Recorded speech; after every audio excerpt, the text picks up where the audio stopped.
फ़िल्मी दुनिया से उस्मान करलूस के रिव्यू नंबर 1 के साथ नसीम अहमद हाज़िर खिदमत है और तमाम सुनने वालों को, देखने वालों को अपने इस रिव्यू में खुशामदीद कहता है। आज का पर्दा जब उठता है तो हम ड्रामे में देखते हैं कि उस्मान सरदार अपने साथियों से कुछ बातचीत कर रहा है, कुछ मशवरे कर रहा है। लेकिन इससे पहले क्या हुआ कि तुर्गुत सरदार को इस पादाश में कि उन्होंने कोसेस सरदार की बहन को अगवा किया था, दूसरे तैकफोर ने जिसका नाम निकोला था, उसने उनके कबीले पर हमला किया और उनके कबीले पर हमला करके सब कुछ जला दिया और बच्चों और औरतों को खेमों में बंद करके जिंदा जला दिया और तुर्गुत सरदार को उठाकर अपने कबीले में लेकर आ गया और यहाँ जुल्म सितम का उसने बाजार गर्म कर दिया और इतना मारपीट की कि तुर्गुत साथ जो थे वो बिल्कुल मरने करीब अपने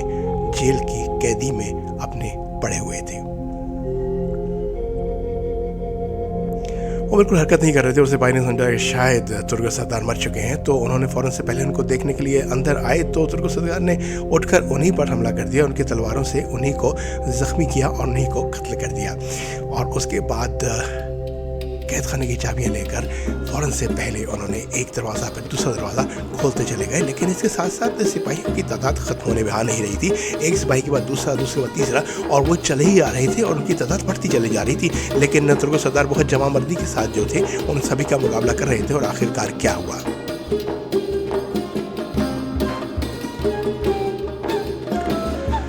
लड़ते लड़ते जब तुर्गुत सरदार को अचानक पता लगा कि सिपाही की इस कदर ज़्यादा हो गई है कि मज़ीद लड़ना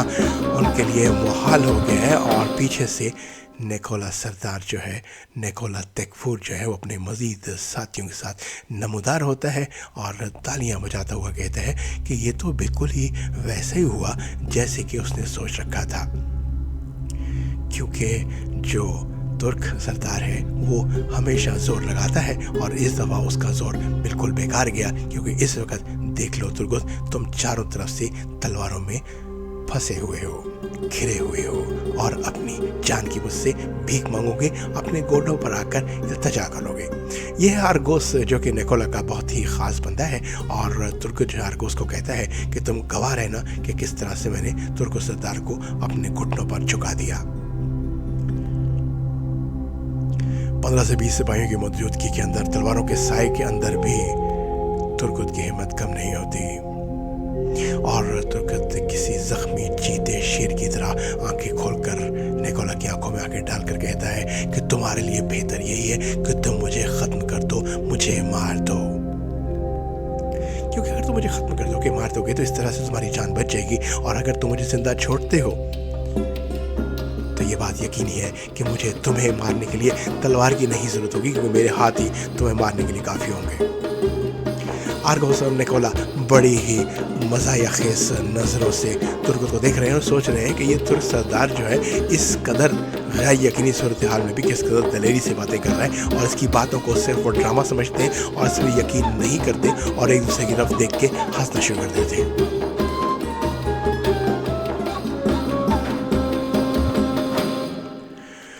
खुदिनौज़ात ये कोतानी है जो कि उस्मान की कैद से जिसको जानबूझकर छोड़ा गया है ताकि ये जाकर अपने साथियों से मिले और उस्मान के साथियों को ये पता चल सके कि असल में हमला जो करवाया था वो किसने करवाया था। कोतानी जिसकी एक टांग बहुत बुरी तरह ज़ख्मी हुई और दुश्मनों ने इसको जान के पीछे छोड़ा था ताकि ये जो है वो कोसेस सरदार जो हरमान काया का सरदार है उसके ऊपर जो है ये इल्ज़ाम लगा सके। उसने ऐसे ही किया क्योंकि कोसेस सरदार जब उस्मान से मिलने आया तो इसने कोसेस सरदार की आंखों में आंखें डाल के उस्मान की मौजूदगी में इस बार का इकरार किया कि ये कोशिश है जिसने मुझे कहा था कि मैं हमला करूं। और यहाँ पर कोताही सरदार और जय कोताही जो हैं वो पीछा कर रहे हैं और वो देखते हैं कि कोताही सरदार कहाँ जाता है और फिर उन्होंने जाकर उस्मान को खबर देनी थी कि पीछे हमला करने वाला असल शख्स कौन है।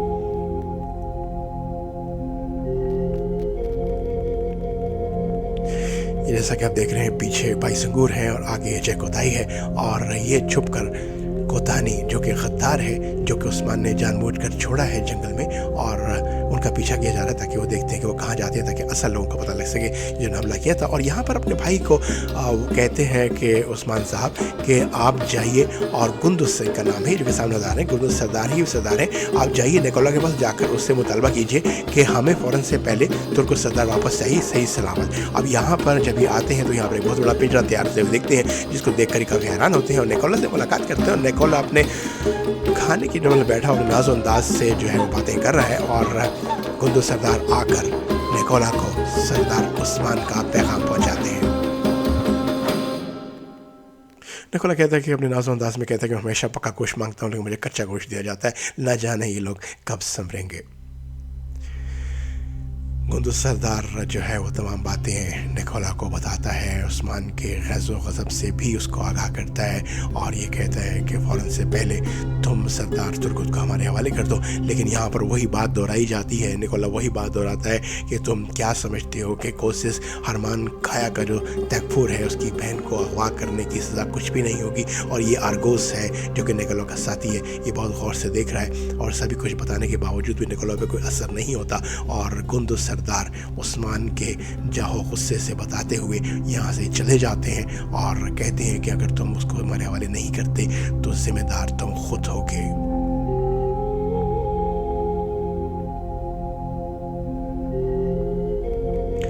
निकोला पर कतन कोई असर नहीं होता और वो तंजिया निगाहों से देखता है, क्योंकि सरदार तुर्कुत उसके कब्ज़े में था और सरदार तुर्कुत बहुत पेश कीमत था, क्योंकि वो जानते थे कि उस्मान अपने सरदारों की बहुत बड़ी कीमत देने को तैयार होता है। और अब इस हालात के अंदर जाकर निकोला का पल्ला भारी था।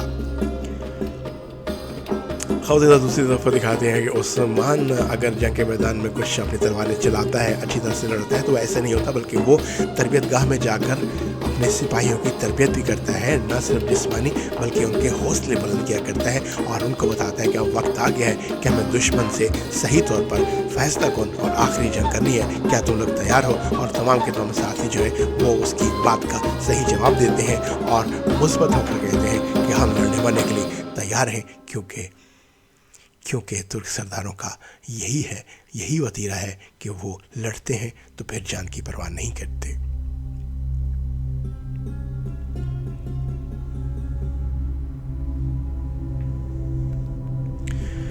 तमाम सरदार, तमाम सिपाही अपनी वफादारी का उस्मान कुर्लुस को यकीन दिलाते हैं, और वो तरबियतगाह में उनकी तैयारियां देखता हुआ और जंग की हिकमत अमली तैयार करता हुआ। ये ख़वातीन व हज़रात कोसिस है हरमान काया का तैकफूर, और ये है उसकी बहन मानी। मारी अपने भाई की जंगी सलाहियतों को बहुत ज़्यादा मुतासिर होती है और बहुत ज़्यादा तारीफ़ कर रही है, और आगे से कोसिस ये कह रहा है कि क्या ये कोई आसान बात थी कि मेरी बहन हरमान काया के तैकफूर की बहन कोसिस की बहन को कोई अगवा कर ले और मैं उसको ऐसे जाने दूँ।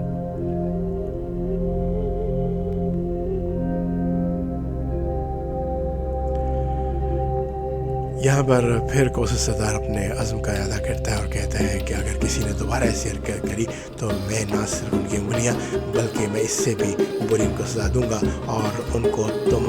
तुम्हारी वजह से सारे ज़माने के लिए एक इबरत का निशान बना दूँगा। बहन मारी अपने भाई की जवामर्दी देखकर बहुत खुश होती है और हंसकर मुस्कुरा कर जवाब देती है। ये ख़वातीन हज़रात अब जो सीन हम दिखाने जा रहे हैं आपको, ये एक बड़ा मुनफरिद सीन है, और यहाँ पर ये दिखाया गया है कि ग्रेगरो शहनशाह से छुप कर भागा हुआ है, और ग्रेगरो ने वहाँ से निकलने से पहले, शहनशाह के पास से निकलने से पहले एक मजहबी जो छोटी सी प्लेट है, सलाख है, वहाँ शहनशाह से छुपाई, और शहनशाह को भी इस बात का पता लग गया था कि ग्रेगरो जो है वो इस सलाह के साथ जो है वो गायब हो गया, और रास्ते पर उसकी तलाशी होती रही। और ग्रेगरो जो ये पादरी है, और इस पादरी ने वो सलाख कहीं और छुपाने की जब जगह न मिली तो अपने हाथ को ज़ख्मी करके चीरा लगा के उस सुराख को उस सलाख को उसने उस सुराख में छुपा लिया। और जब सलाख ने जंग छोड़ा तो पादरी की हालत मरने वाली हो गई और उसका जो ख़ास आदमी है फिर वो एक लोहे से नहीं बल्कि मटके के टुकड़े से उस ज़ख्म को चीर देता है। और चीरने के बाद जो है उस सलाख को, उस मुक़द्दस प्लेट को बाहर निकाल लेते हैं, क्योंकि जंग की वजह से पादरी की ज़िंदगी जो थी वो ख़तरे में पड़ रही थी और उनको मुसलसल बुखार जो था वो बढ़ता जा रहा था। और उमर अब्दाल जो एक हकीम है उस्मान के कबीले में, वो भी अनकरीब इनको देखने के लिए आ रहे थे और उन्होंने देखा था और उन्होंने फिर अपने शक व शुबे का इजहार भी किया कि ये चोट का किसी किस्म की चोट या तलवार का निशान नहीं है, ये तो ऐसा लगता है जैसे कि ज़ख्म खुद कुरीद कर बनाया गया है।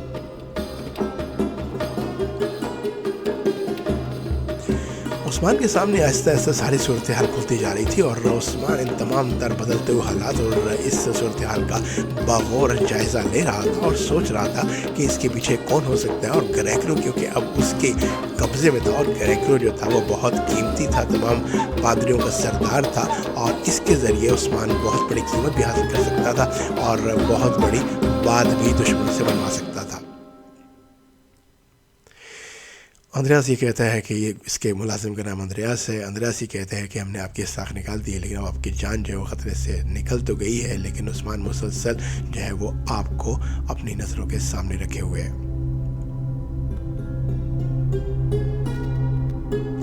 अब कोतानी अपने साथियों में यहाँ पहुँचता है और असलमू है और ये देवू है जो इसने इसको पकड़ा हुआ, इसकी एक आँख ख़राब है। देवू और असलमू जो है वो कोतानी को बड़े अच्छे तरीके से इस्तेमाल करते हैं, उसको खाने पीने की चीज़ें देते हैं, पानी पिलाते हैं, मशरूब से उसकी तवाज़ो करते हैं और उसको आरामदेह जगह जो है मुहैया करते हैं ताकि वो आराम कर सके। और जय कोताही और उनके साथ भाई संगूर जो है इस जगह का बगौर मुआयना करते हैं और जय कोताही चला जाता है उस्ताद को बताने, उस्मान सलमान को बताने, लेकिन यहाँ पर भाई संगूर रहते हैं ताकि वो हालात का बगौर तरीके से जायजा ले सके।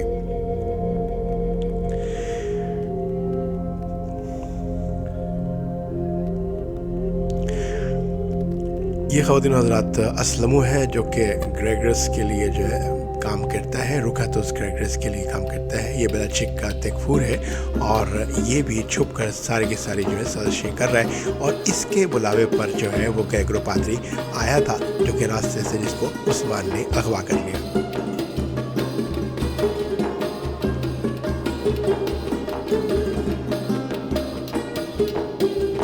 अब गुंदुस सरदार जो कि उस्मान सरदार के भाई हैं वो आकर जवाब दे रहे हैं कि निकोला सरदार ने तुर्गुस सरदार को वापस करने से इनकार कर दिया और काफ़ी तलखी से और काफ़ी बदतमीज़ी से पेश आया है, जिस पर उस्मान का लहजा और गुस्सा जो है वो बहुत ज़्यादा बदल गया, बढ़ गया और यहाँ पे सोचा ही जा रहा है कि निकोला तुर्गुस का क्या करेगा। ये आ रहे हैं सामने आपके जय कोताही साहब और ये आकर बता रहे हैं कि वो कोतानी जो है जाकर दुश्मनों से मिल गया है और हमने दुश्मनों की जगह यानी कि असलमू और देव की जगह जो है मालूम कर ली है और हम किसी वक्त भी जाकर अब उन पर हमला कर सकते हैं।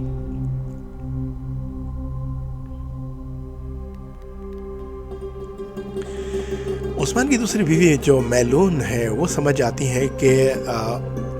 तुर्गुस सरदार को तोहफा बना के पेश किया जाएगा कोसे सरदार को ताकि उनका गज़ब और गुस्सा जो है कुछ कम हो सके। यहाँ पर ये जो खातून दिखाई जा रही है ये गोपचे है जो कि मैलून खातून उस्मान की दूसरी बीवी की ख़ास मुलाजमा है और इनकी आपस में कोई चपकलिश हो गई थी जिसकी वजह से दूसरे कबीले की है मैलून खातून और गोपचे ने उन सारे के सारे कालीनों को आग लगाना बेहतर नहीं समझा बल्कि उन सारे के सारे कालीनों के ऊपर जो है वो उन्होंने रंग फेंक दिया ताकि जो मैलून खातून है उनका नाम ज़्यादा बढ़ सके और जो उनकी मुलाजमा है गुंचा जो कि सामने नज़र आ रही है उसका नाम बदनाम हो सके।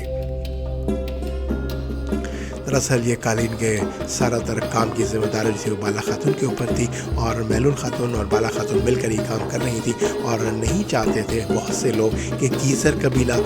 जो है वो अपना कोई वो काम बना सके और दोनों खातूनों में लड़ाई हो जाए। और देखिए ये गुप्चा खातून जो है किस कदर खुश है जब उसने रंग फेंक दिया और इससे जो है बाला खातून काफ़ी बरहम हुई, काफ़ी नाराज़ हुई।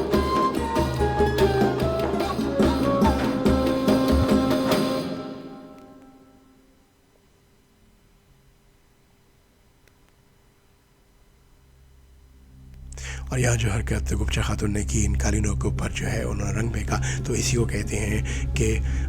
अपने सरदार से भी ज़्यादा अपने सरदार का वफादार होना। और बाद में महलूल खातून ने काफ़ी उसकी बेइज्जती वगैरह की और समझाया, और ये मसला जो है रफा दफा हो गया। लेकिन सारे के सारे कालीन जो कि फ़ौरन ऑर्डर पर आए हुए थे उनको देना था, वो डिले हो गए और ख़वातीन को बहुत ज़्यादा, काई कबीले ख़वातीन को और गीज़र कबीले की ख़वातीन को पहले से भी बहुत ज़्यादा काम करना पड़ गया।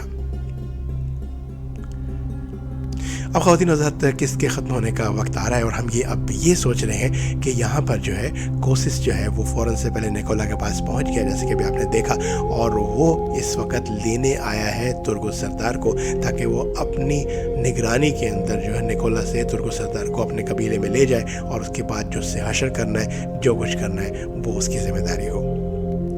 हमने रिव्यू का सिलसिला जो है शुरू किया है और हमने बीच में से ये चीज़ें आपके लिए एक साथ जो है वो चुनी है, और कुछ बहुत अच्छी एक साथ जो है उसका रिव्यू हम आपको पेश करते जाएंगे और साथ साथ हम उसका नंबर दे देंगे।